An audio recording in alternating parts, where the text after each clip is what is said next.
Well, a couple of scripts there, but hello ladies and gentlemen, and welcome to MCW Respekt. We are live here in Green Bay, Wisconsin, and we have an absolutely incredible pay-per-view planned out for you guys here tonight.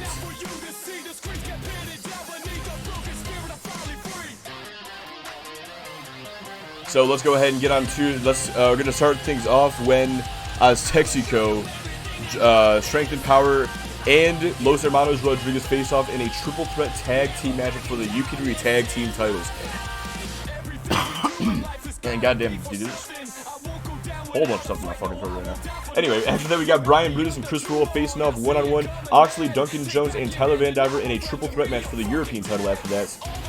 Jessica Taylor and Emily Sharp going one-on-one right after that in our mid-card match of the night. Then Deuce and the Kiwi Buzzsaws take on the Campbell Club in a 6-man elimination tag match. Donna Kay and Izzy Phelps for the U.S. Women's Championship follows that one. And of course, our main event of the evening, Pedro Rodriguez versus Johnny Nightblade for the UPWA Championship. The show theme, also hey there Yanni, hey there Brendan, and yes, Pedro and Nightblade. I figured you guys might like that. I think I'm going to try to do that for each of the, all the next pay-per-views. I had that idea the other day, and I figured this would be a great fucking arena to show it off in. But the theme song for tonight is My Fight by From Ashes to New. Anyway, my bad about the couple of technical screw-ups right there, technical mishaps. A little excited after fucking Survivor Series War Games, and I'll be honest, I'm a fat man. I was having a bit of a snack while I was watching the show, so I had to fucking cough up, I guess, crumbs around, even though I just usually have to cough like to clear my throat after I eat. So that was about a minute ago. But enough rambling about me and my stupid ass biological mishaps. Let's go ahead and get on with our first match of the night. Like I said, it's Texaco, Strength and Power, and Los Hermanos Rodriguez for the UPWA tag team titles. That match begins here right now.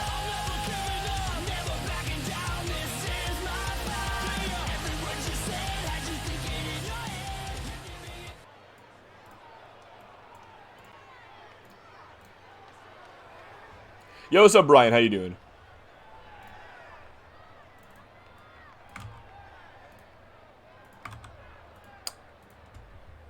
Well, I don't know what the hell's taking so long here, but,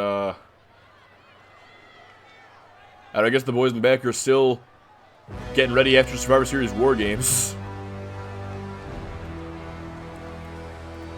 And, of course, everybody was watching it backstage. It was a pretty good show, not gonna lie, but not as good as MCW Respekt is about to be.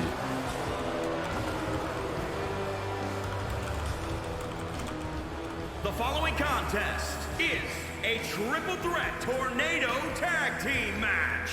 It is for the Pro Wrestling Alliance Tag Team Championship. Introducing the challengers at a combined weight of 364 pounds. Exactly, Brian. They forgot what they were doing. And also, I'll be honest, I forgot one thing as well. And that's the fact that... well, I know that Texaco and Hermanos Rodriguez are part of the same team, but I kind of forgot the fact that they're going to have the exact same entrance as a result. So that's why you're not seeing Texaco doing their usual entrance. Either that, or they just have a brand new attitude under the tutelage of Pedro Rodriguez. But either way, this matchup was made official 2 weeks ago on MCW when Joe Sullivan not only challenged Pedro Rodriguez to a one-on-one match in the main event of that episode, but also laid down the challenge for a UPWA tag team title shot against Los Hermanos Rodriguez here tonight. Rodriguez did not accept, but Brandon Murphy came out and made sure it would happen under the condition from Pedro Rodriguez that Joe Sullivan allowed to happen, being that the match be a triple threat tag team match featuring Texaco. And of course, that's going to give the Rodriguez brothers the advantage. And also, I don't know why they're coming out second when they should be coming out third, but...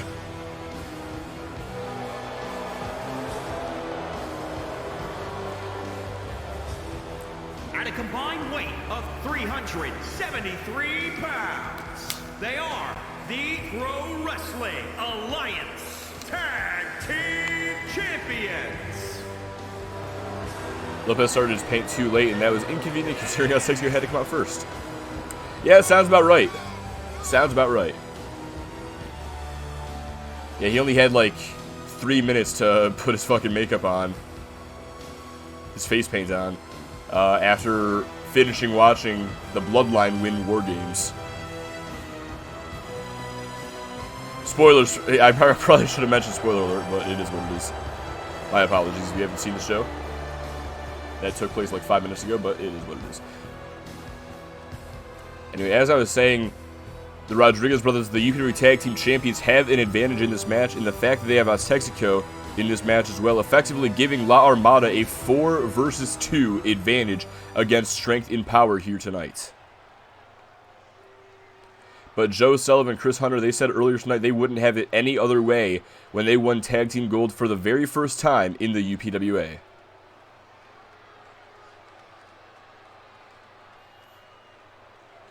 The guys in the back just assumed it'd be better to keep the same thing right. I guess so. I fucking guess so.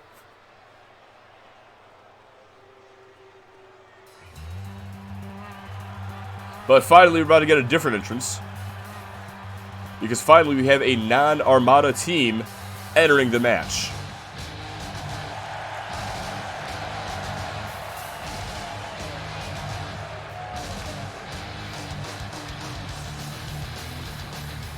At a combined weight of 522 pounds. Now, with that being said, these two are very familiar with being on the same side of the ring as the Master Manipulator, Pedro Rodriguez.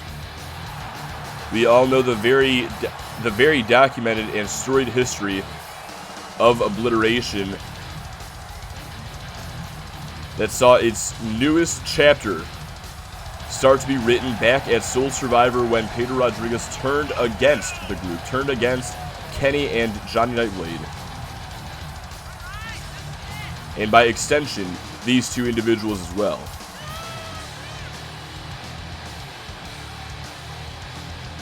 Now, after Soul Survivor, Pedro Rodriguez, as well as Marco Rodriguez, they switched over from XTW to Motor City Wrestling. Whether it was to escape the vengeance of the Nightblades, or simply to capture the UPW Tag Team titles here on the blue and white brand, is for you to decide.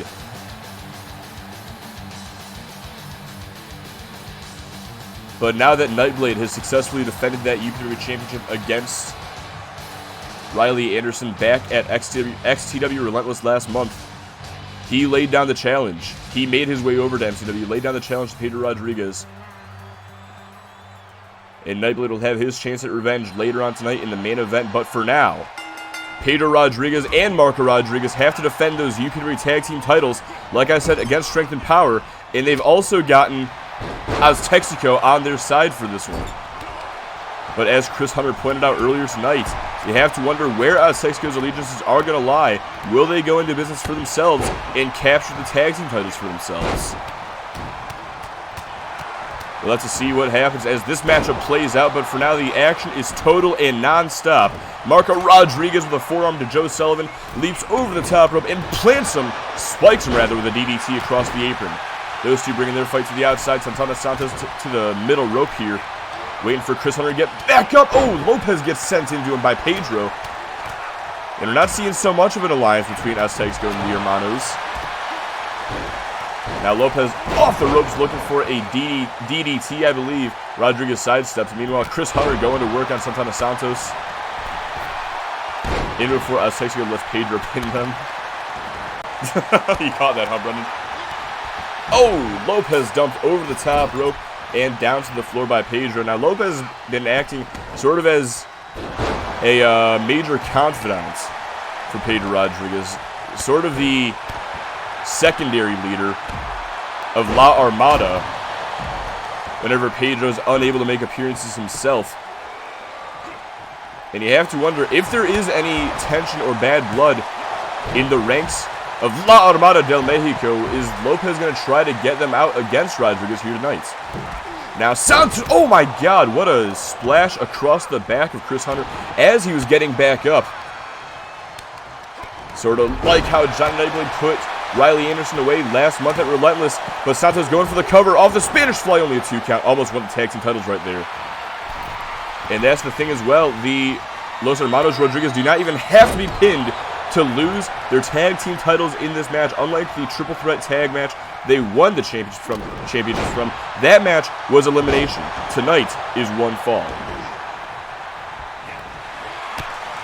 Now both members of Strength and Power are inside the ring taking on different members of the Armada.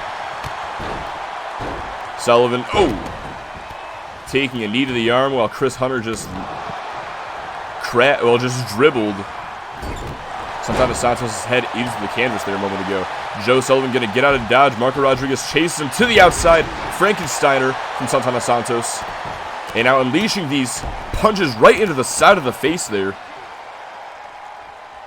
Follows up looking for the standing moonsault. Hunter gets out of the way. Lopez back inside the ring. Could be looking to help Santana Santos out. Maybe not. Instead, Hunter just continues to go to work on El Tigre Mexicano. As Santos now gets launched over the top rope and down to the floor. Joe Sullivan, seeing the ring open, brings Marco in there. But Marco lifts him up and hits him with a pop-up crosscutter. Now going to roll it over, go for the pin here to retain the tag team championships. And they do exactly that. Marco Rodriguez pins Joe Sullivan, getting revenge for MCW this past week. In the process, Marco Rodriguez going to retain the UPW tag team titles on behalf of Los Hermanos Rodriguez. Is it just me, or did springboard spots get like reduced in effectiveness? Might just be me noticing since I paid attention to the Spot Fest guy, Adam Crozier. Honestly, I don't even fucking know with this game anymore, dude.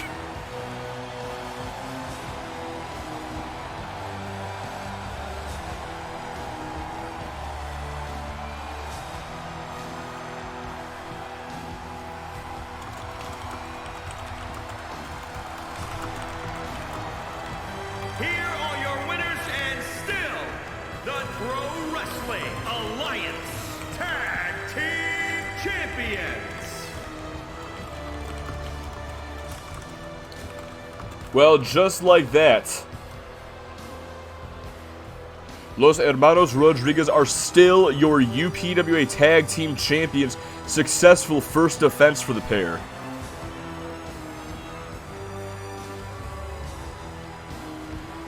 And Pedro Rodriguez, I think he's got to be happy that this match didn't go too long, because he has preserved himself pretty well for the main event later on tonight, where he will challenge for the UPWA Championship and perhaps get himself a second title around his waist. But for now, it is time for our next match of the night. Behemoths are about to collide as Brian Brutus gets set to take on the monster, Christopher Wolf.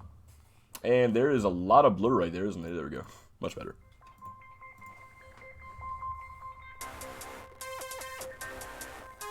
Did SmackDown somehow cut into Respect pay-per-view time? Let's see. I was about to say, fucking, what do you mean SmackDown? Let's see. Wow, okay, Joe got the win in his hometown just to make it sting less when he got buried on pay-per-view. Pretty much, honestly.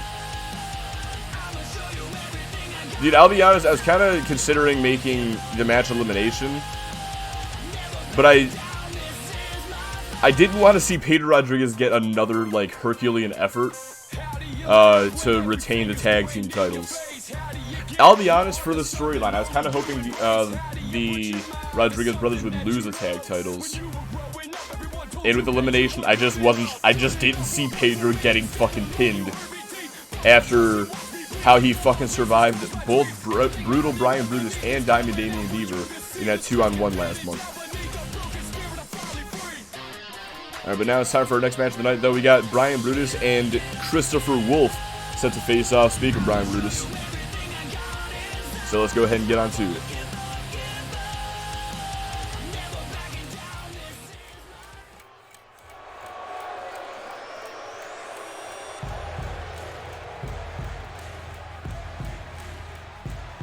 The following contest is scheduled for one fall. Making his way to the ring from Alexandria, Virginia, weighing in at 282 pounds, Brian Brutus. The Brutalist making his way down to the ring. This is a match that's a few weeks in the making. It all started when Brian Brutus was called the most dominant force on MCW, was called a monster of MCW's men's division. And with comments like that, it was only a matter of time before somebody like Christopher Wolfe would decide to step back into the fold in an effort to remind everybody who the true monster of MCW is.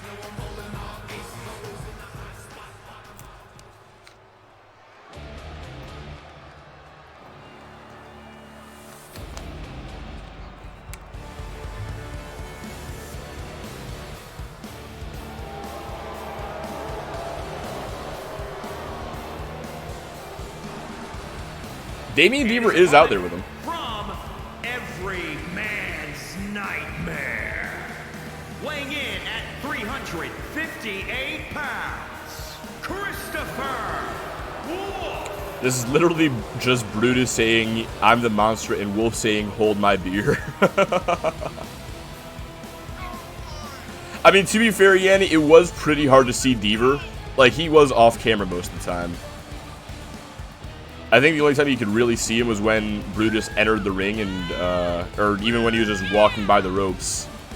And then Beaver kind of showed up in the ringside area.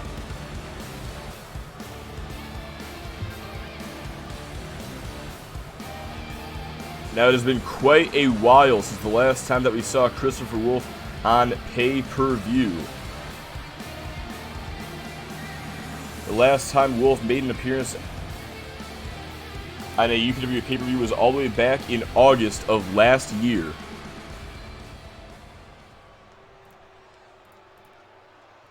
That was all the way back at XTW Underground when he teamed up with Xander Storm in a losing effort against Sean Goldman and Jason Edwards in a Tornado Tag Team match. But now Brian Brutus going to work on the monster. These two have engaged in plenty of brawls over the past few weeks. It's been really difficult to figure out who the better man is from those fights because they've just been so equally matched. Oh! A devastating leg drop there from Christopher Wolfe. But now tonight we finally get to find out who the true monster is. Christopher Wolfe lifting Brutus up and just tossing him across the ring. It's not unusual to see Wolfe do that to a guy the size of maybe Pedro Rodriguez or BLK, but to see him do it to someone like Brian Brutus here tonight. But Brutus isn't going to take it lying down. Couple of stomps to the hand, trying to break it perhaps. Now going to pick Wolfe back up. Looking for right hand. Wolfe able to block it, but gets sent into the corner. Oh, and now Brutus is unleashing these right hands. Drops him down to the bottom turnbuckle where Brutus just winds up and cracks him in the side of the head with that double axe handle. Now pressing his boot into the gut. Brutus gonna pick Wolfe back up. Quick jab caught him. Now brings him onto his shoulders. But Wolfe a couple of elbows to the side of the head, able to break up able to escape the hold. Now has Brutus, but now it's Brutus with the elbows to break things up. Yo, what's up, Nightmare? How you doing, brother? The Reaper is in the fucking house. How you doing, fam? I hope you're doing well. Did he catch War Games? I gotta ask. Brian Brutus now has Wolfe up and drops him face first into that top turnbuckle. Has him by the hand, pins down the arm, and now stomping away at the palm here. Once again trying to break Wolfe's hand, prevent him from hitting that Wolfe's bite or applying the Wolfe's claw. But now has a bear hug locked in on the big man, trying to force the submission, but Wolfe with a quick headbutt, able to break free. Still though, Wolfe gets sent into the corner once again. Kinda tired, honestly, damn. I hope you're able to stay awake for the duration of the show, but if you're not, then you're all good, brother, don't worry. Bear hug, now I'll block. Now that's a fucking Mark Henry bear hug right there. Wolf able to fight out of the corner, punch to the midsection, overhand club. Now has Wolf by the throat. Is not often we see Wolf in a position like this. My God, that big right hand from the Brutalist. And now pulls up back. Oh my God, a big club across the chest and continues to press that boot into the gut. Wolf is being manhandled here tonight. This is not a common occurrence for the monster, as Brutus just continues to target that hand. Still not done, continuing to stomp at it. And now has Wolf by the throat and tosses him across the ring. My God. Now going after the leg, quick stomp to the hamstring. Has both legs, and now stomps to the gut. It just walks through. Wolf in just not in a good way right now. Takes that punch to the jaw. Brutus picks him back up. And now looking for a suplex, just tossing Wolf. There's the receipt from earlier. Now Wolf trying to fight back. Has Brutus up and sends him into the corner. Tosses him back towards the middle of the ring. Now stomps the arm. Misses the second stomp, but oh, now Brutus. Quick back elbow caught him. Pulls him in. Has him on his shoulders. But Wolf, Ellis to the side of the head, able to break free. Has him by the hair. And just a massive headbutt dropping the Brutalist. Now a kick to the gut. Wolf setting him up here. Has Brutus up. Brings him up higher. And all the way down goes Brutus. There's the howling. That is apparently not a rope break. But Brutus, regardless, kicks out. Queenslayer Val, how you doing, fam? Now Wolf has Brutus on his shoulders, looking for the Wolf's bite. Picks him back up. But Brutus with the reversal sends him into the corner. And Brutus now. Oh! Sort of variation of Oxley's Brisbane bomb there. And Brutus off the ropes looking for the brutal bomb. Not a great hook of the leg, but a cover regardless. But it's not enough to get the 3. Somehow, some way, Christopher Wolf kicks out, gets that shoulder up and stays alive. But will this be enough to force the submission out of the monster? And yes, Christopher Wolf is forced to tap out.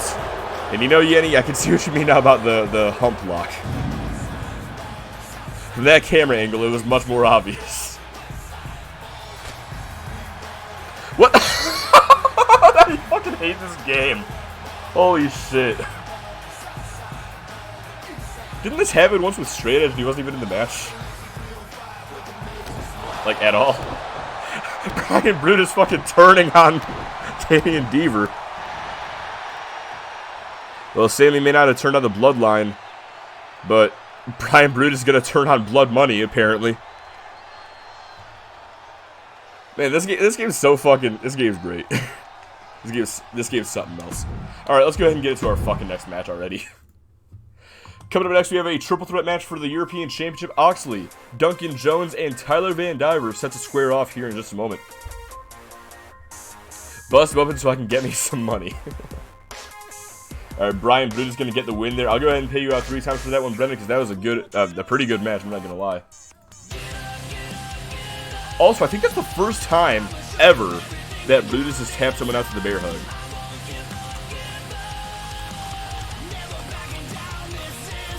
Like, I don't think that's ever happened before. Let me go ahead and get Discord updated real quick.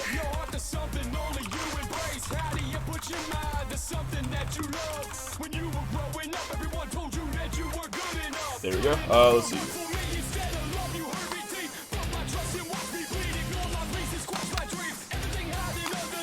Was Wolf hitting the ref? I don't know why I didn't notice that. I was more focused on the fact that... Well, I guess I was more focused on the hump block itself, to be honest. Alright, let's go ahead and get the next match going. Like I said, it's Oxley, Duncan Jones, Tyler Van Diver for the European Championship. Triple threat action coming up next.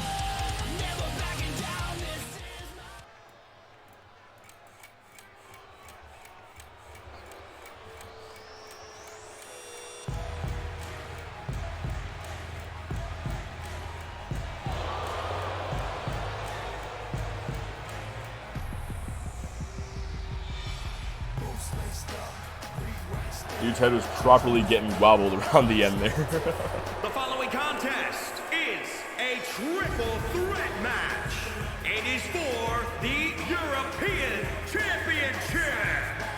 Introducing the challenger from Brisbane, Australia, weighing in at 249 pounds, the Bruiser, Oxley. Well, it hasn't been a horrible week for Blood Money to say the least. We saw earlier this week on XTW, Akane Tanaka successfully defended the United States. No, it wasn't the UPW Women's Championship. My bad. U.S. Women's title will be defended later on tonight, but Tanaka successfully defended the UPWA Women's Championship against Nova Side earlier this week on XTW. But then Oxley, Brian Brutus, and DGX all lost matches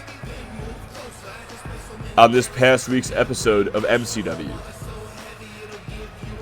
However, Brian Brutus turned the momentum of Blood Money around with that win just a moment ago against Christopher Wolf, scoring the win by submission, no less. But now Oxley set to keep the pace going here as he looks to win the European Championship for the 4th time in his career. And if he does so, he will be the first superstar in UPWA history to have done so. And then, of course, here's a man just looking to win his first title in the UPWA, Duncan Jones. And introducing the challenger from Brooklyn, New York, weighing in at 197 pounds, Duncan Jones. Now, this rivalry all started about 2 months ago when Duncan Jones and Oxley faced off in a #1 contenders match where the winner would face Tyler Van Diver for the European Championship 3 weeks later. Now, Duncan Jones won that match, but it was under very controversial circumstances, as the referee never saw that Oxley had grabbed the bottom rope, which should have forced a break. Jones, Van Diver, and Oxley would continue to feud over the next few weeks, with Oxley trying to get himself inserted into the match, but was unable to do so.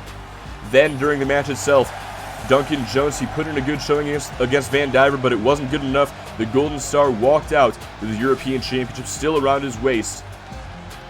But you can't forget about the fact that Oxley was there to protest the match taking place at all. The following week on MCW, Tyler Van Diver told Duncan Jones that he had his respect for the showing he put in, and the two would go on to face Oxley and Brian Brutus in a tag match later on that night.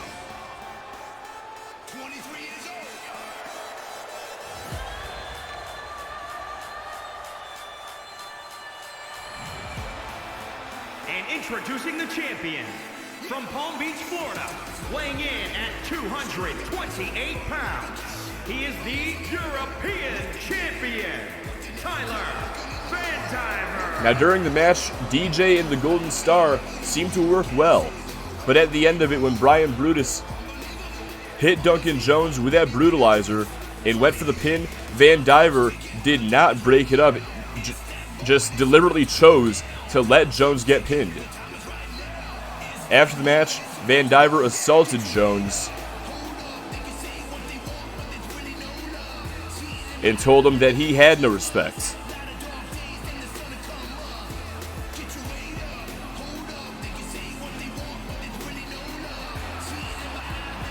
Now, since then, Oxley and Duncan Jones had another one-on-one match where Jones actually beat Oxley clean. And Tyler Van Diver said before that match that if there was anything left of them in time for Respekt, then he would gladly put his title up against them. And so that's where we are now.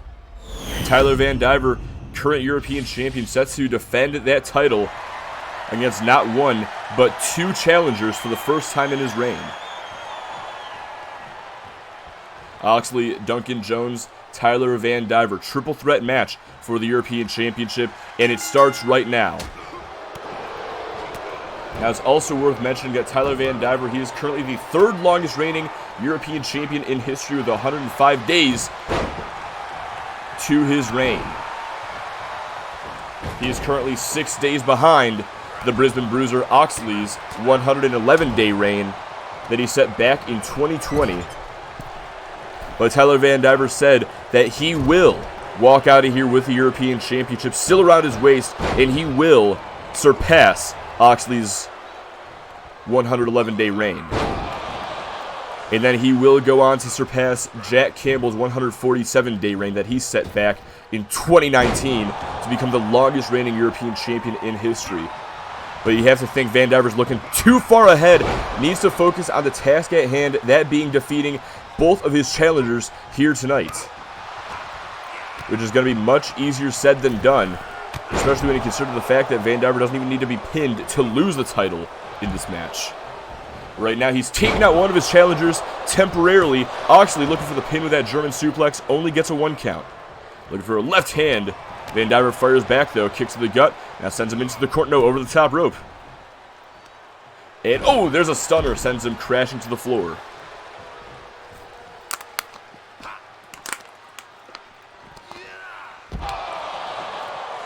Tyler Van Diver with an explosive Saito suplex on the floor. Looking to pick Oxley up, just deadlifts him up. That was an incredible feat of strength there from the Golden Star. But now Duncan Jones coming around the ringside area and joining Van Diver in his attack on Oxley. It's not very surprising to see Van Diver and Jones working together. Like I said, they teamed up in that tag match a few weeks ago. But considering what Van Diver did during and after the match, that's when I started to get a little confused about the alliance here tonight. But Oxley and Jones continue to battle it out on the floor here. And, oh, what a backbreaker from the Brisbane Bruiser. Now going to pick Jones up. But Tyler Van Diver coming to the rescue, making the save. Oh, and Jones from behind. Knife edge chop. Now the kicks, the strikes. Another knife edge. And now a couple of kicks to the chest. Oxley getting a couple strikes of his own in there. And a spinning soul kick brings Van Diver down.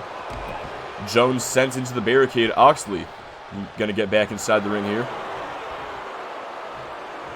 And perhaps wait for one of his opponents to get back in with him. Remember, falls can't occur on the outside. The only way to win is by pinfall or submission inside the ring. And now all three men back in the ring. Jones looking for looking for a clothesline there, instead takes a spine buster. Now Oxley going for the champion, catches a back elbow. And Van Diver setting up, looking for, oh my god, what a powerbomb there. Duncan Jones going to take a second to taunt the champion, but that is going to cost him. Van Diver sends him over the top rope and down to the floor once again, and now Van Diver going to show him how it's done. Jordan Devlin Sickle, that pull-up Saito Van Diver just did, really is just a sick fucking move. I agree. Although I could have sworn it was called the Devil Inside. Or rather, the Devil Inside now. Since he is no longer Jordan Devlin. For some fucking reason.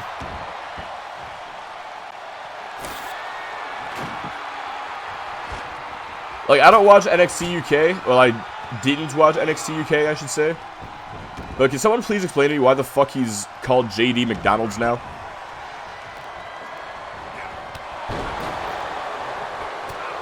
Well, someone explain it to me after this match. This is actually a pretty good fucking triple threat match. I'm not trying to get distracted. But Oxley looking to put it to an end with the Brisbane Slam. But Jones manages to kick out. Now Oxley setting up. Once again, looking to put Jones away to win the European Championship. Van Diver's down on the outside. Spinning power slam. Only a 2. Oh. A dirty face wash there from Oxley. Now going to the top turnbuckle. We don't see the Brisbane Bruiser go up there often. And that's why. Crashes and burns off the elbow drop. Duncan Jones choosing a weird time to taunt. And Oxley's going to take advantage. Takes out the knee and takes him down with that snap DDT. Now the Golden Star back inside the ring, looking to take advantage of a distracted Oliver Oxley. But now it's Van Diver distracted. And Oxley taking advantage with a spine buster. Has the leg. Spinning toe hold applied on Van Diver. And oh, now an elbow drop across the leg. And now it's Duncan Jones. Dude, these guys just can't get enough of their fucking taunts. And it continues to bite them in the ass. Wait, never mind.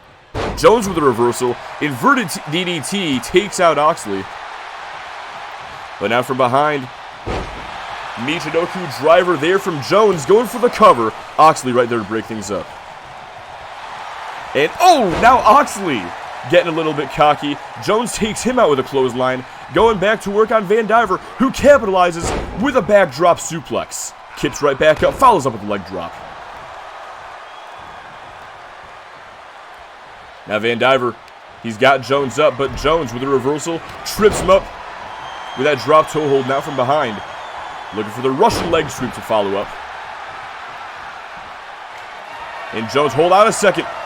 Oxley's down on the outside. If Jones hits this could be all over. Delivers the culture shock. And now the cover, hooks the outside leg. To win the title, only a 2 count, but Oxley right there to break things up just in case. Now a Hurricane Rana taking down the champion, Duncan Jones, from behind going after Oxley. Looking for a side effect. Now the cover hooks the outside leg to put Oxley away, but only a 2. And hold on a second. Swinging neck breaker. Takes him down and follows up with a splash. Oh! Van Diver catches Jones with a single leg drop kick, but now gets caught by Oxley, who just sends him into the turnbuckle and tosses him away back towards the middle of the ring. Van Diver right back up to his feet, though.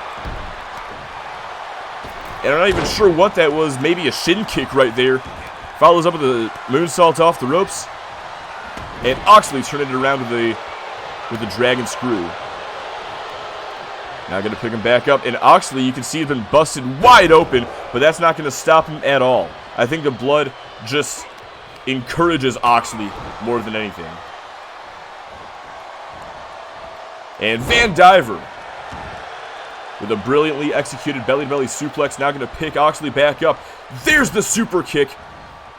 Has the arms tied up, looking for golden keys. I think he was thinking about the bridge for a sec, decides not to. Not going to waste any time. Instead, looking for golden eye. Oh, gets all of it. Going for the cover, but only a 2 count.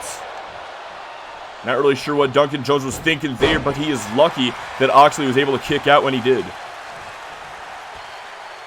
Now, oh, just disrespect shown by the challenger. No love lost between these two superstars. Jones and Van Diver got a storied history. And Jones taking him down with a neck breaker. Now Oxley up to the middle rope. Duncan Jones with a right hand. And, oh, boot to the face from Oxley. Nice turnaround there. Now pulls him in. Spinning power slam. Hooks the leg to win the title. And only a 2. Oh my God, I thought that was it. I can't believe that Duncan Jones has the resiliency and wherewithal to kick out right there. Will that do it off the Hurricane Rana? No, only a 2. Tyler Van Diver's title reign is flashing before my very eyes here. And Van Diver's not even up to break up any pins. Frog Splash connects to win the European Championship. And Duncan Jones has done it. Duncan Jones has done it.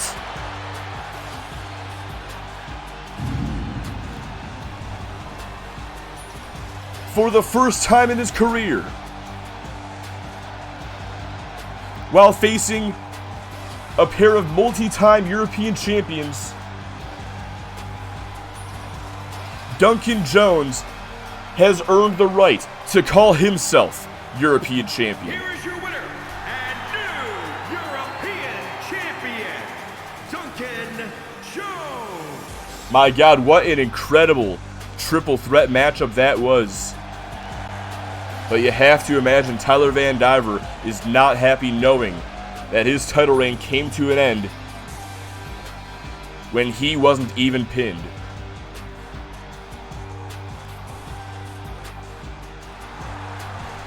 But either way, congratulations to Duncan Jones. What an incredible moment this must feel like for him. But now we have to go ahead and move on. Coming up next, we have our mid-card match of the evening. Jessica Taylor, Emily Sharp. These two have been feuding for months. Tonight, they finally settle their differences as they go one-on-one with each other. Man, that was a good fucking match, dude. give me the human monies. Let's see. Also, seeing Nightblade up there on the stage is cool, but now I'm paranoid that he's just always on the apron now. Let's see, Duncan Jones gonna get the win. Two of y'all bet on him. That'd be Yanni and Brian. I gotta fucking pay y'all out triple for that. That was just a fucking fantastic triple threat match right there.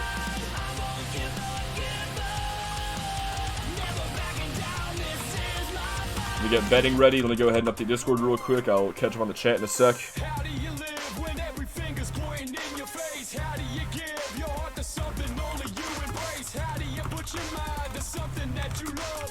When you were growing up, everyone told you that you were good enough. Good enough for what for me instead of love you hurt me deep. But my trust in what we bleeding. And there we go. Duncan Jones wins that European Championship off of Frog Splash against Oxley, but now it is time for our mid-card match of the night. Jessica Taylor, Emily Sharp, one-on-one.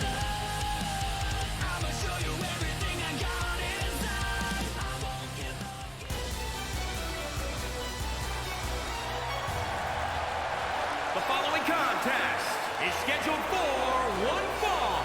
Making her way to the ring from Toledo, Ohio, Jessica Taylor. He changed his name because of abuse allegations. Well, I didn't guess that, to be honest, but then again, all that fucking wrestling Me Too shit did happen a couple years ago, didn't it?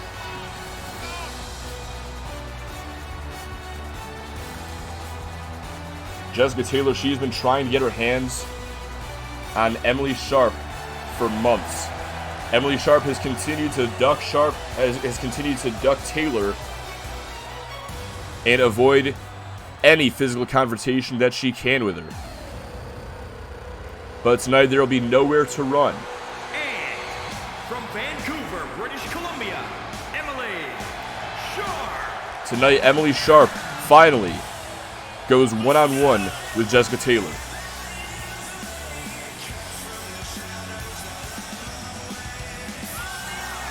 Now, Emily Sharp has beaten just about everybody that there is to beat in the UPWA.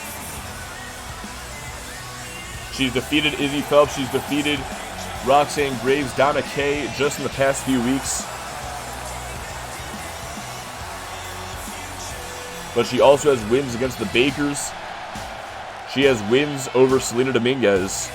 She even has wins over Jessica Taylor. And it's all thanks to that sharpshooter that she has in her arsenal.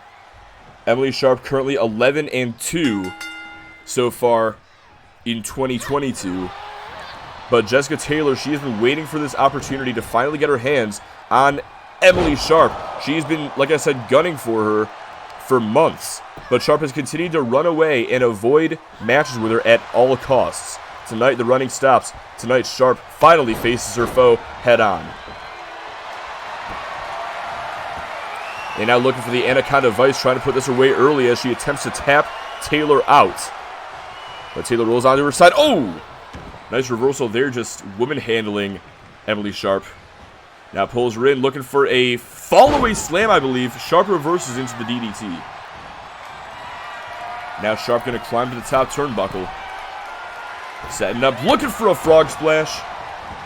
Saw Duncan Jones had success a moment ago with that frog splash. Decided to try it for herself. But Taylor gets the knees up and now unloads with these stomps right to the hand.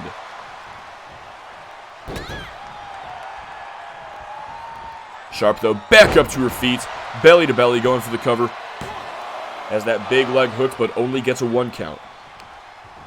Now going after the arm. Taylor with a reversal. Now a full mount over Sharp. Just these short-range punches catching Sharp at every angle. Finishes off with a slap there. And now stomping away at the hand again. Twitch app is being right stick in the mud. You're all good, dude. Don't worry. It's that fucking goose, bro. He found you. Oh, dodged that punch, but unable to avoid. Oh, that butterfly suplex there from Emily Sharp. Now going after the arm again. trying to yank her shoulder out of its socket, trying to pull it out of place. But now the inverted triangle applied, trying to force the tap out once more. Emily Sharp knows a variety of ways to force an opponent to give up. But the most prominent submission move that she's used in the past is, of course, that sharpshooter. Hasn't yet found an opportunity to apply it. But if Taylor can shut her down now with the Tea Party, then she won't get that chance. Unfortunately for Taylor, Sharp is going to kick out there. But Taylor has the opportunity to keep the gas going here. Keep her foot on the pedal. Keep that pedal to the metal, I should say. Oh! Back elbow caught Taylor. And now that flying forearm does the same. Sharp going to pick her up. I believe she was going for a double leg. That usually sets up for the sharpshooter, but Taylor able to reverse it. Now the powerbomb. Stacks Sharp up. And Jessica Taylor has pinned Emily Sharp. Jessica Taylor has done what so many women have been unable to do. And she has scored a victory over Emily Sharp.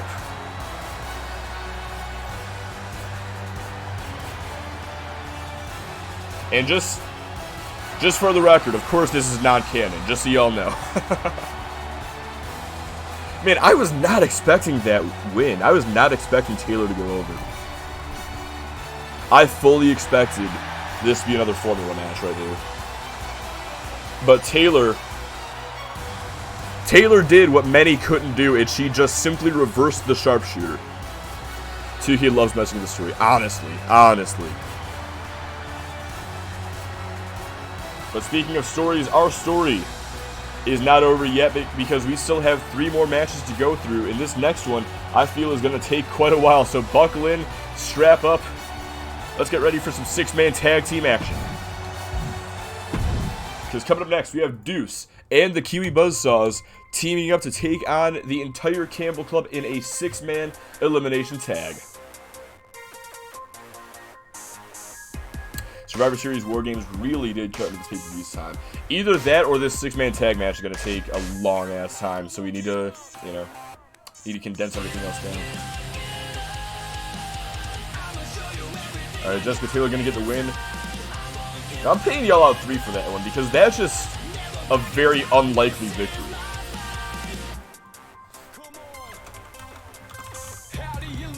Like, did anybody actually expect Taylor to win against Sharp? Because I fully expected Sharp to win like she always does.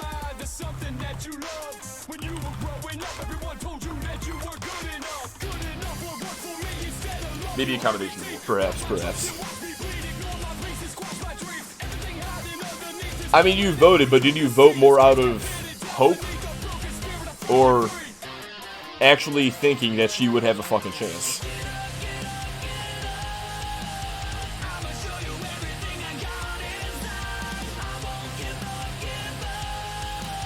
On the plus side with this 6-man tag team match, I know the match itself is going to take quite a while, but because we have 6 people, loading screen takes a little bit longer to get everybody, ready. So we get to listen to more of the song. That's always nice, isn't it? Alright, let's go ahead and get our matchup going, though, because now the match is ready to go. Deuce, Kiwi Buzzsaws versus the Campbell Club 6-man elimination tag match. Let's go ahead and get to it.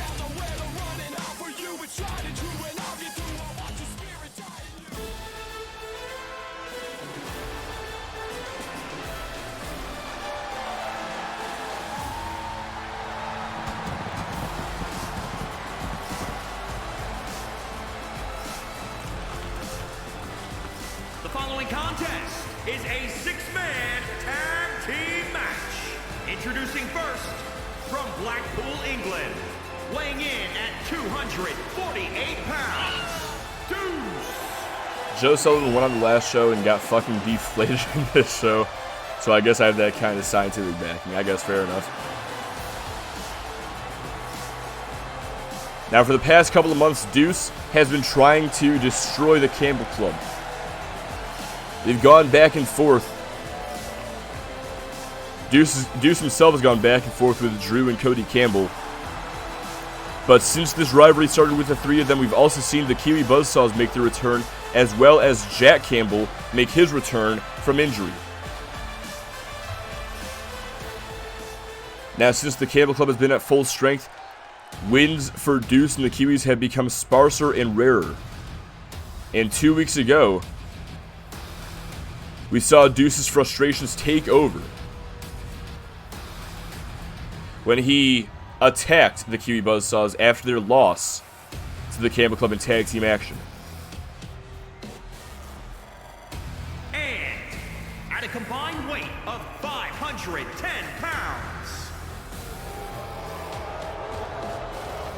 this led to Devin Porter going one-on-one with Deuce this past week on MCW, where Devin Porter got a shocking win over the purebred athletes. But the Campbell Club would soon make their appearance after the match was over. This forced Deuce and the Kiwis to unify once again. And as all 6 men prepared to beat each other down, Brandon Murphy came out, made the announcement that they couldn't fight on MCW, but that they would have to wait until MCW Respekt.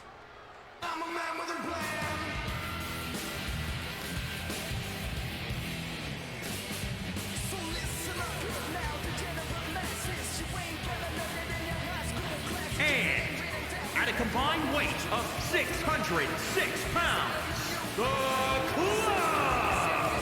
Thou shalt not diss Hatsune Miku in front of a giant Kiwi bastard with no shirt on. Well, that's unfortunate because I heard the I heard the Campbell Club talking backstage about how Hatsune Miku is not all that great. Not as great as he lets himself on to be. So you have to wonder if a big Kiwi bastard with no shirt on is going to take offense to that. Technically, they didn't say it in front of him. But you know what they say, a big Kiwi bastard with no shirt on has got some pretty damn big ears. And with ears like that, you gotta be able to hear anything coming from backstage. Alright, I digress anyway. Let's see, I didn't copy and paste all that.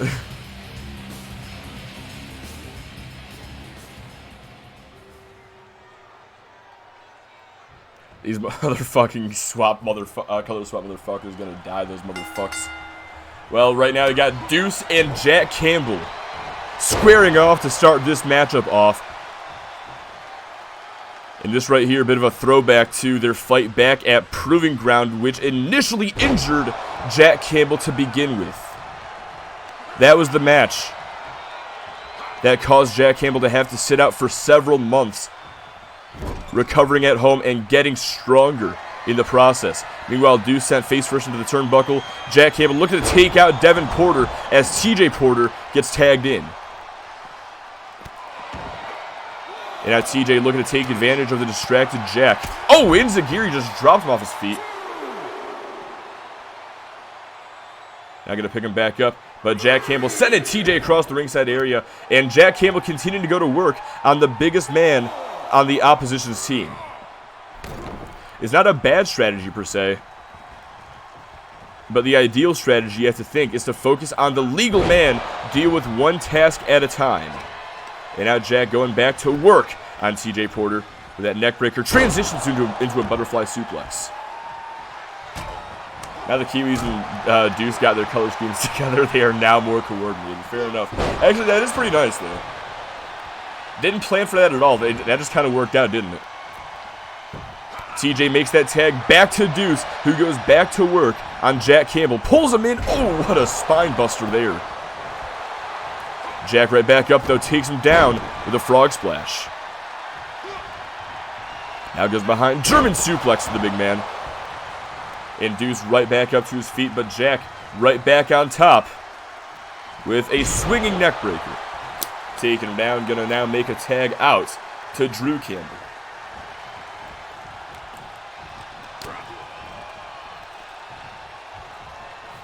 And remember, this whole feud started with Drew Campbell and Deuce.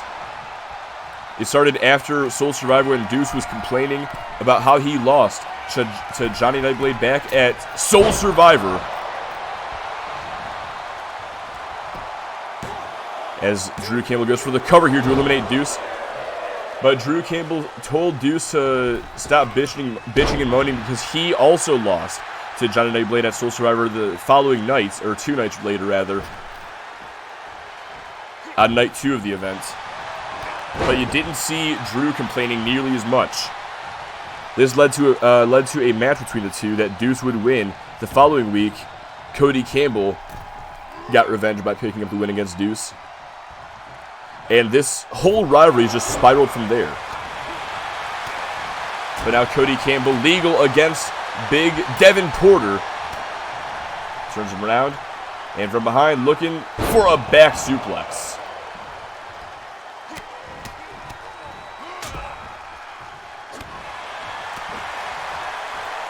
And now Big Dev going to pick Campbell up. Looking for a knife edge chop, but instead Campbell, one of his own, follows up with a super kick. Trying to beckon him on. Porter having none of it, but takes another knife edge chop. Now gets sent face first into the turnbuckle. And Campbell off the ropes. Oh! Bulldog out of the corner, follows up with a springboard moonsault. Going to pick the big man back up.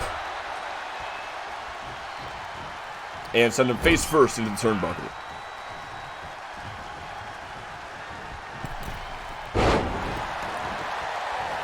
Now takes him down once again with that Bulldog, and you can see, oh, you can really see the blood starting to pour down Big Dev's face. I'm not sure what busted him open, but the fact of the matter is he is bleeding, and he is bleeding hard.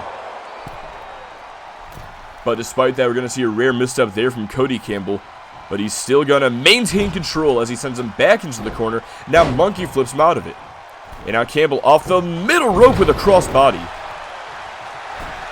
Going to go for the cover as the big man tries to crawl for the tag. Lateral press here right by the ropes. But Big Dev going to power out at the count of 1. Hell now, Jack DDTing the non-legal man. We're going to see all 6 men fighting at one point like last week. We can only hope so. What is wrong with this fucking move? Like, why is Cody in the fucking mat when he does that? Looking for the springboard moonsault once again. Big Dev once again able to avoid it. Off both his brothers for some innovative offense to take down Devin. Exactly. It's all part of the plan. Because they are the men of the plan. According to Brian Kendrick's theme song, that is. Anyway, tag is made out to TJ Porter, who delivers a big suplex right there. Keeping Cody down with that stomp. Looking for another one. Cody back up to his feet, though. Looking for a knife edge, or a chop block, rather. But gets caught in the middle of it. And now gets taken down with that forearm. Deuce tag back in. Just launches him into the corner. But Campbell quick to fight out with a back elbow. And able to dodge that one. Deuce delivers a knee to the gut. Sends him into the corner. Knife edge chop connects. Now another one. And a third. Drops him down to that bottom turnbuckle. Deuce is going to pick him right back up. Lift him with one arm. And oh, what a backbreaker. Still not done. Picks him back up for a second backbreaker. Finally finishes off. Makes that tag back out to TJ Porter. And TJ full mount over Cody Campbell. Unleashes these right hands into the face. Campbell back up to his feet, though. Looking for a chop block. I think that attempt may have saved him from whatever TJ was planning there, as Cody now follows up with that schoolboy super kick into the cover. As leg hooked, rope break, TJ Porter eliminated.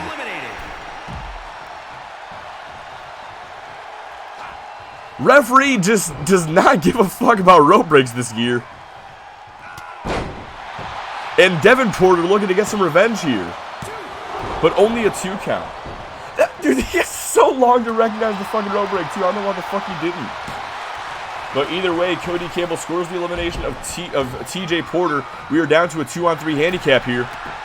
And the last time that these individuals were involved in a 2-on-3 handicap match, that was when Drew and Cody faced off against this entire trio and somehow still won the match.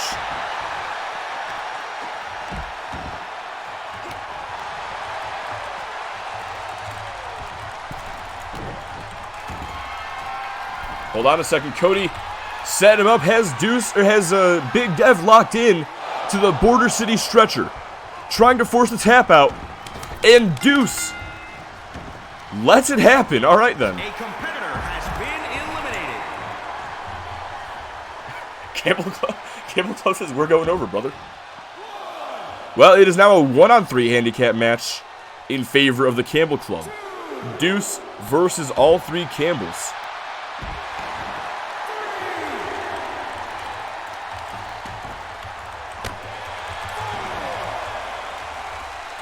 Yeah, you know what? Maybe Survivor Series War Games did cut into MCW's Respect's time after all.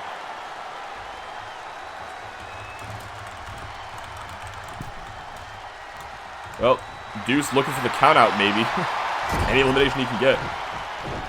Charging up that boot of doom now, but Cody Campbell don't give a fuck.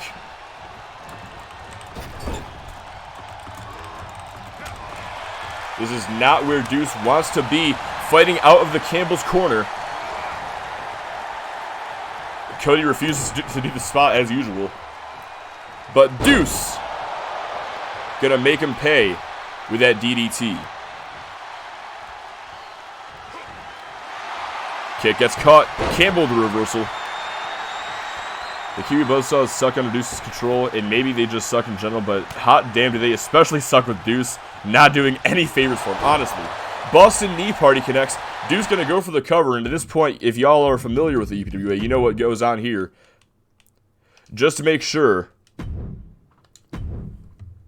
that we keep things fair for the for the one in this scenario, I go ahead and take control of the team with more superstars, so that we can actually have a fucking more entertaining match and not just have a complete fucking squash, which we're probably gonna get anyway.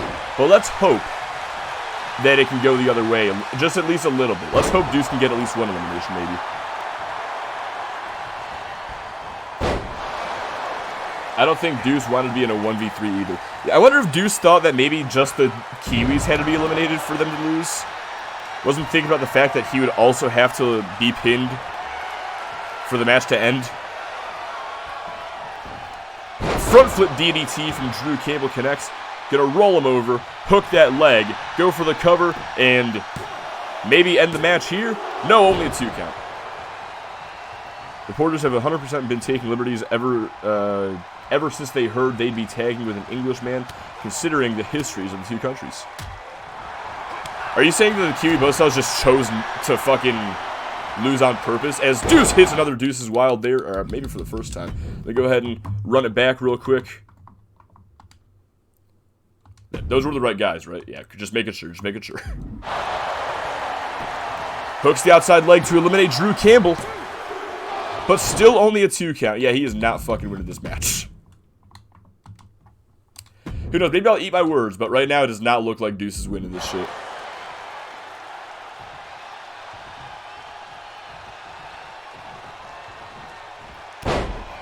Drops the elbow, follows up with a second one, and now a third to finish off the sequence.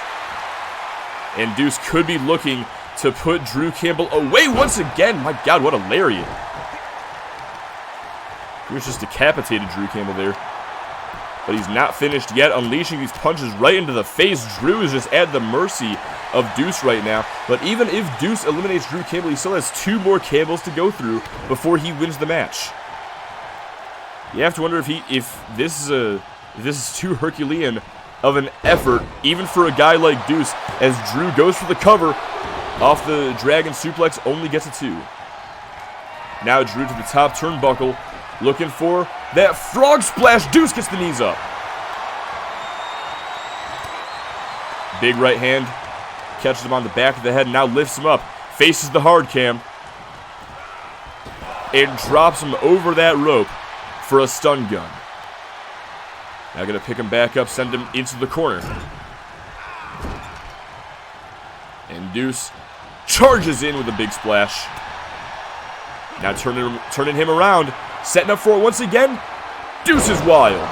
And I'm gonna go ahead and do my thing real quick. Yeah, let's see here. I mean, this is the 3rd pin attempt on Drew in a row. Is Deuce going to get the win? And Drew is gone. Alright, I can now turn off my second controller. But now Cody looking to pick up the pieces. Deuce is feeling good about himself, but he's got to remember there's still 2 more Campbells to go through. Now Cody has an inverted figure 4 applied. Going for the submission there. Maybe looking for a Border City stretcher, but Deuce avoids the stump that usually sets up for it. Deuce sends him off the ropes, and oh my god, what an explosive pounce. Sends him crashing towards the corner.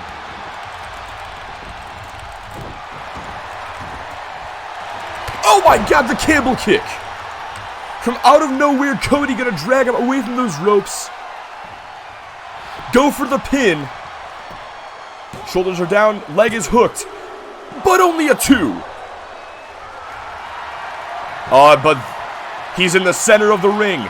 Nowhere for Deuce to go. No other option but to tap out.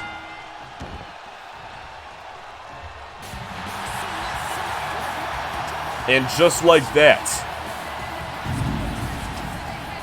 with 2 Campbells remaining, the Campbell Club going to pick up the victory here tonight.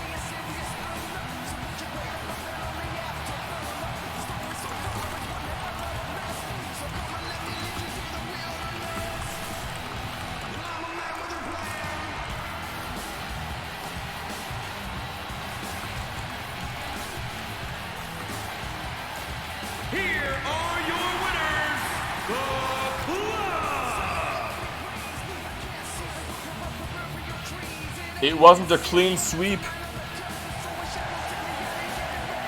but it was still a very dominant performance by the Campbell Club. Cody Campbell scoring all 3 eliminations in this one. First taking out TJ Porter under controversial circumstances, but then forcing both Devin Porter and Deuce to tap out to that Border City stretcher. But now, ladies and gentlemen, it is time for our next match of the evening. Our 3rd of 4 title matches. Donna Kay gets set to challenge Izzy Phelps for the U.S. Women's Championship. So, let's go ahead and get to it then. Let's see here. Let me pay the bets out. Nobody bet on the Campbell Club, and yet y'all are confused why the Campbell Club won. I don't know if anyone's actually confused about that, but I can now go ahead and turn my second controller off like I said. There we go. Much better. Let's see here. Yeah, fuck the colonists who order around the people from smaller countries they control. That is the message here. The Kiwi Buzzsaws are the only baby faces here. Survivor Series War Games 100% covered pay-per-views time, so the Porters had to go home early. Pretty much, dude. It's just a story of Deuce versus the Campbells, honestly, and even that wasn't told very great. Fucking Survivor Series, man. WWE is treading on the little guy, bro. What fucking assholes. Goddamn Triple H. The only time the Kiwi Buzzsaws really tried was when they were against Deuce, and that was very valiant of them. And not just valiant, but they fucking won too. Devin Porter beat Deuce.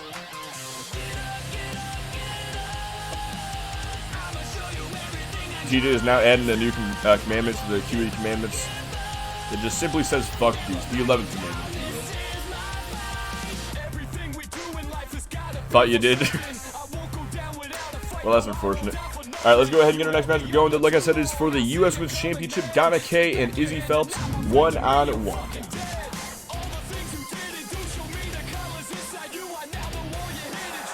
The following contest is scheduled for one fall and is for the United States Women's Championship.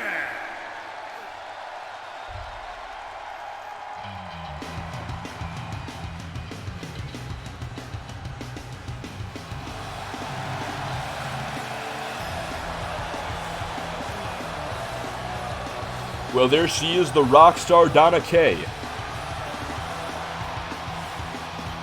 Now, Donna Kay is a veteran in the UPWA. She has been here ever since the beginning.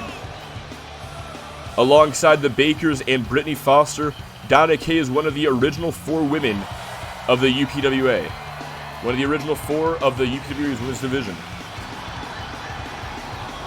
But in her entire career, she has never held championship gold once inside this company. She's been on quite the roll lately, ever since returning to MCW. Could tonight be the night that she finally wins the women's championship?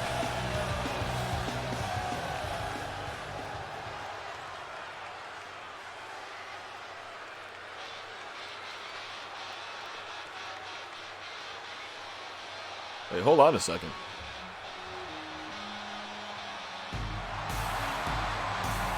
What is this?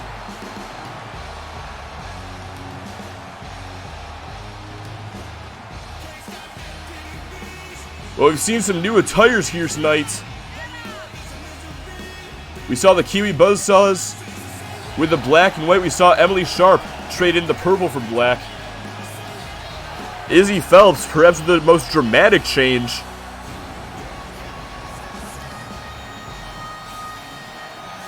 A much new look for the U.S. Women's Champion. New theme song as well.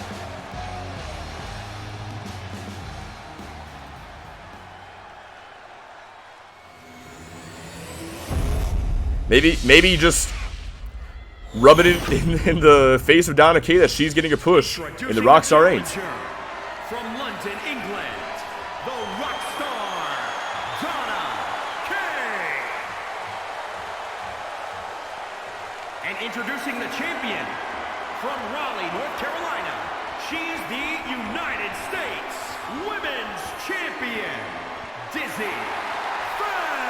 I want to go ahead and mention real quick that Donna Kay is 2-14 on the pay-per-view stage, 31-54 overall with 5 wins and 10 losses to her record so far this year. Whereas Izzy Phelps has 4 wins and 3 losses on pay-per-view, 21 wins and 25 losses in her entire career. And she is currently 8-6 so far this year. Donna Kay ranked at number 19 on MCW. Izzy Phelps ranked at number 7. But these two have had a pretty interesting rivalry as Izzy Phelps just lights the hell up out of Donna Kay. Now, it all started as a friendly, respectful rivalry when Donna Kay won the opportunity to face Phelps for the U.S. Women's Championship, but it seems like the rivalry with Emily Sharp has brought the worst out of Donna Kay because she's been blaming Izzy Phelps for walking out on her and Roxanne Graves a few weeks ago. As Phelps now pulling back on the arm, using the ropes to her advantage. Oh, and a pendulum dropkick to follow up in the corner. But in addition, Donna Kay before her match with Emily Sharp this past Wednesday night on MCW, she told Izzy Phelps and Jessica Taylor not to come down to the ring after she felt Phelps walked out on them the week prior.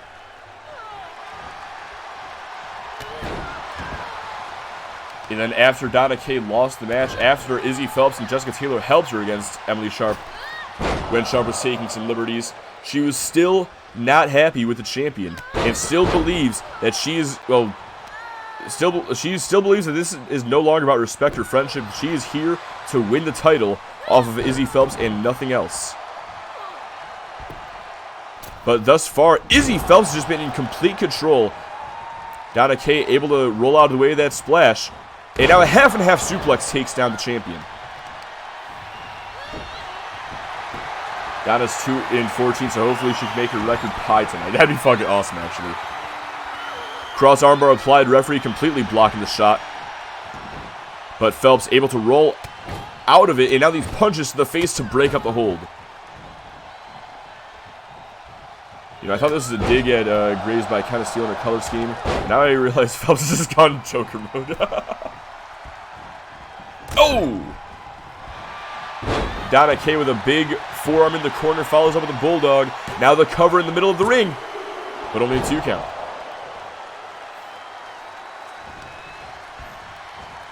Now going to pick the champion back up, kick to the gut. Delivers the mic check in the middle of the ring, but Kay not finished yet. To the top turnbuckle she goes to deliver the stage dive. No! Phelps rolls out of the way, and now delivers the twist of fate. Hooks the leg, shoulders are down, but only a 2 count. Donna Kaye's chances of becoming champion are still alive at the moment, but Izzy Phelps looking to squash him. As she goes to the top turnbuckle, sets up for the Phoenix Splash. Kay with the reversal, gets those knees up. Now Kay off the ropes, looking for a crossbody. Phelps able to sidestep her.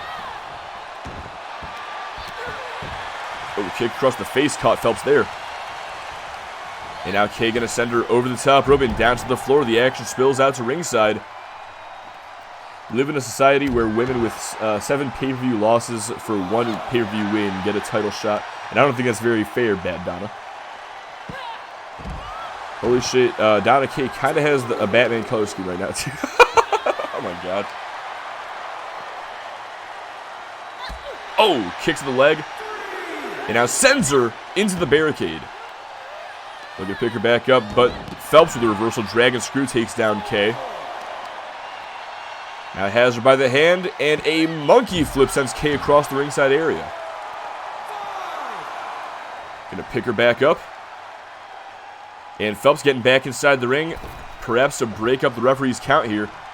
But now Kay getting back in as well. Phelps giving some ring courtesy. Still wants to keep this respectful if possible, but Donna Kaye firing back with that Russian leg sweep. Now the cover has the leg hooked in the middle of the ring, but only a 2 count. Donna Kaye believed that was it, but it's going to take a whole lot more than that to win the U.S. Women's Championship. And Donna Kaye now looking to give a whole lot more than that to the top turnbuckle. The stage dive connects. Center of the ring. Shoulders down. Hooks the leg. 1, 2, and only a 2.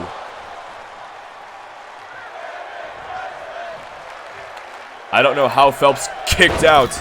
It's got to be just the will to stay champion. But now Donna Kaye delivers the mic check once again. Middle of the ring.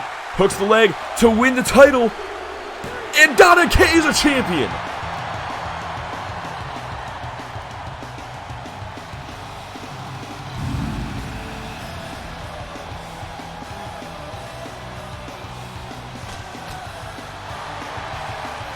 Donna Kaye,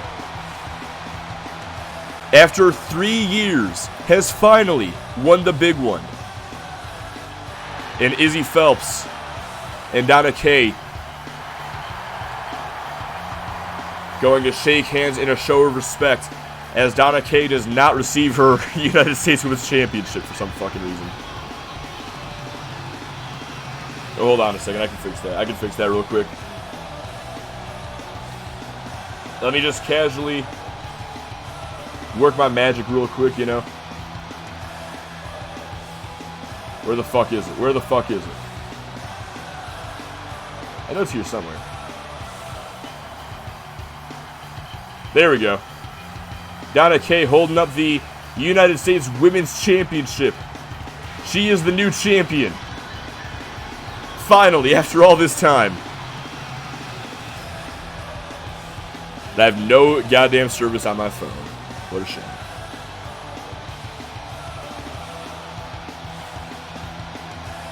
Well, I'm not going to lie. I thought Izzy Phelps was going to win this match. But I'm not too shocked that Donna Kaye went with the role that she's on. And honestly, Donna Kaye fucking deserves to win a championship before the UPWA closes. So I'm happy for her. But ladies and gentlemen, despite the UPWA closing in about 4 months now, my God, it's coming way too quickly. Value what we have while we have it. Luckily, MCW Respekt isn't coming to a close yet because we still have one more match to get through, our main event of the evening. Stick around, ladies and gentlemen, because coming up next, we have our UPWA Championship. It will be defended by Johnny Nightblade as he faces off against Pedro Rodriguez 1-on-1. So, let's go ahead and get to it.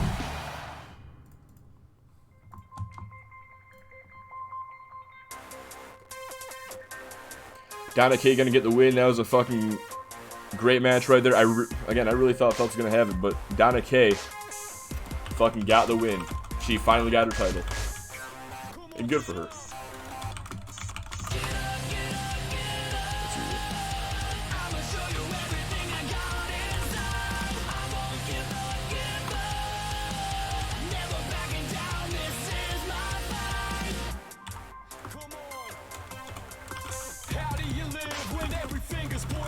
your face? How do you give your heart to something only you embrace? How do you put your mind to something that you love? When you were growing up, everyone told you that you were good enough. Good enough was what for me. Instead of love, you hurt me deep. But my trust in When it sets into there are only 20 UPW shows left.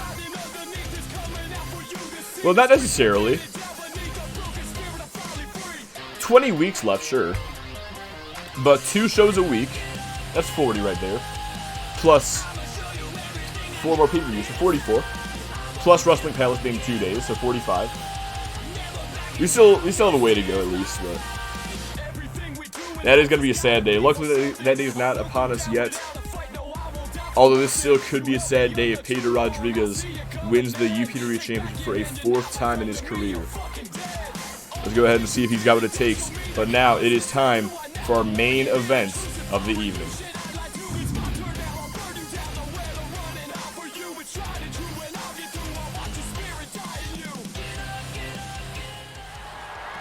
The following champion versus champion contest is scheduled for one fall and is for the Pro Wrestling Alliance Championship.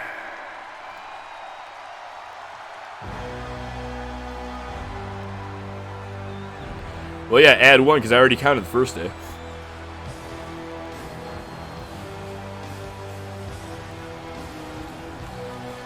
And of course, Pedro Rodriguez, alongside his brother Marco, successfully defended the UPWA Tag Team Championship earlier tonight in our opener.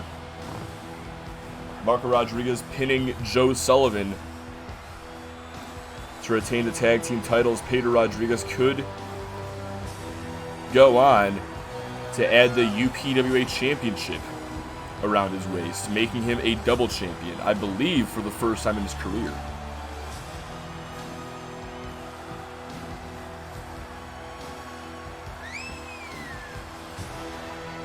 Now this is the definition of a blood feud right here.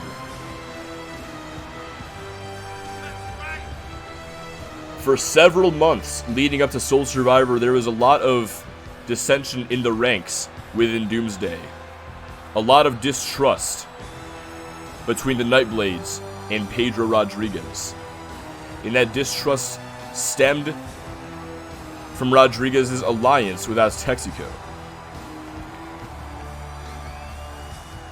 And so when Rodriguez realized that he couldn't get Aztexico and Doomsday to work together, he turned his back on Kenny and Johnny back at Soul Survivor in order to form La Armada del Mexico alongside Aztexico, his brother Marco, and Straight Edge.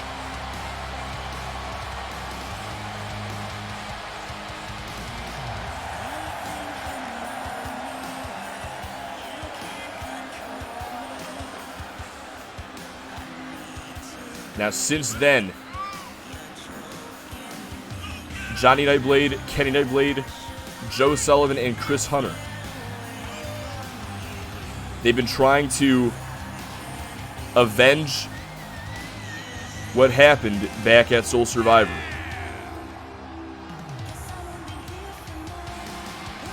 Now, at first, Pedro Rodriguez fled to MCW to avoid the consequences of his actions. Or at least that's what Johnny Nightblade believes. But now that Nightblade is still UPW champion after Relentless, he is able to travel to MCW in the search for his next challenger, and he announced his next challenger immediately. He called out Pedro Rodriguez because he knew the UPW championship was the only way to get him in a match. Nightblade said that despite how much he respects the UPW title and how much it means, tonight it is nothing more than a bargaining chip for him to get this match with Pedro Rodriguez. Introducing the challenger from Guadalajara, Jalisco, Mexico, weighing in at 184 pounds, Pedro Rodriguez. Pedro Rodriguez currently 20-12 at pay-per-views, 63-53 overall, 17-4 this year, ranked number 1 in the entire UPWA. From San Diego, California, weighing in at 232 pounds, he is the Pro Wrestling Alliance Champion, Johnny Nightblade. Meanwhile, Nightblade is 14-14, 59 wins and 69 losses to his overall record. Also 17-4 this year. Ranked number 2 in the entire UPWA.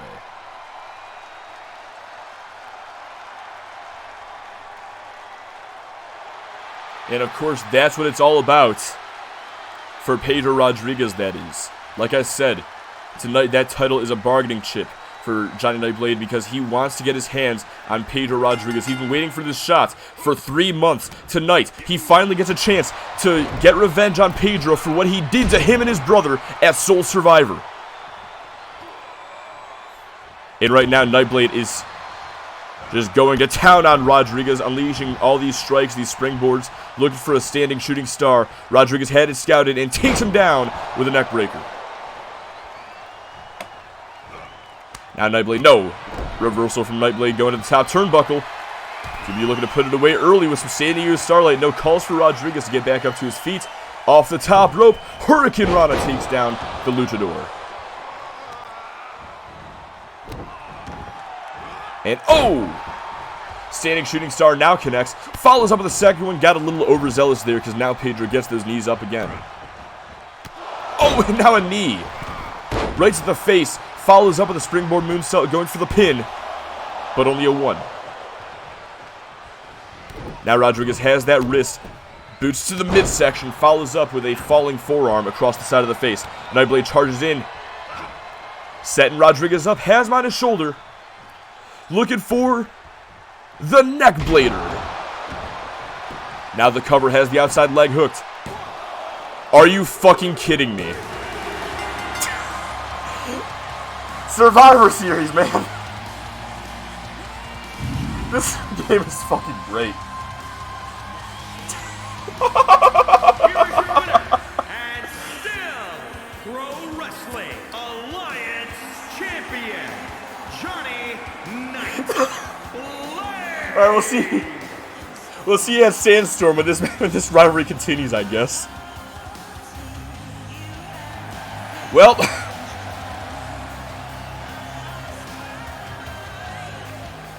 this fucking game's great. Holy shit. I'm tempted to rematch, but I don't want to set that precedent. Besides, storylining is possible here. Like, fuck, I'd take a bonus Adam Crozier match in this rate, and I fucking hate that guy. For the last big 4 pay-per-view cycles of BPW's lifetime, you gotta increase the betting limit. We gotta prove who the BPW's rich man really is. Mayhaps. Let's see. I swear I suck. Yeah, you did. You fucking did. You like how as soon as he grabbed that bottom rope, I fucking instantly knew the referee wasn't gonna see it? As soon as he grabbed that bottom rope, before the count of 1, I fucking knew which way that was going. This fucking game's awesome. I love it. Well, whoever fucking bet on Nightblade, congratulations. Congratulations, Yanni. Pay you 3. Brennan, I'll even pay you 1 because of the bullshit. It was hinted in TJ Porter's elimination. Yeah, that was foreshadowing. That was foreshadowing right there. This game's something. This truly is the game that we traded 2K19 for. I'll give it that. I will admit that is an objective fact. This show is better than Survivor Series War Games. Yep. Yep. Yeah, you don't see false finishes at Survivor Series War Games like you do here. You don't see the fucking first elimination of a elimination tag match be due to shenanigans instead of the last one, at least, that maybe you can really do something with the storyline, not make it the first one. And you definitely don't see the fucking main event of your show end because the referee didn't see rope break. Not just end, but like ended early. Like, I feel like this match is supposed to have another 5 or 10 minutes. But the referee botched the finish. Not even the finish. The referee just botched a basic fucking pin attempt. This is the wrestling game of all time, indeed. Indeed. Alright, I'm done bitching. Oh my god. Well, at least I have an idea of where I can take this in my head, though. So, I'll take that. And at least I don't have to... Let's see, will it show my mouse? No. At least I won't have to, At least I won't have to fucking... What am I trying to say here? Update the graphic for the next pay-per-view. The graphic of Nightblade with the title. So there's that at least.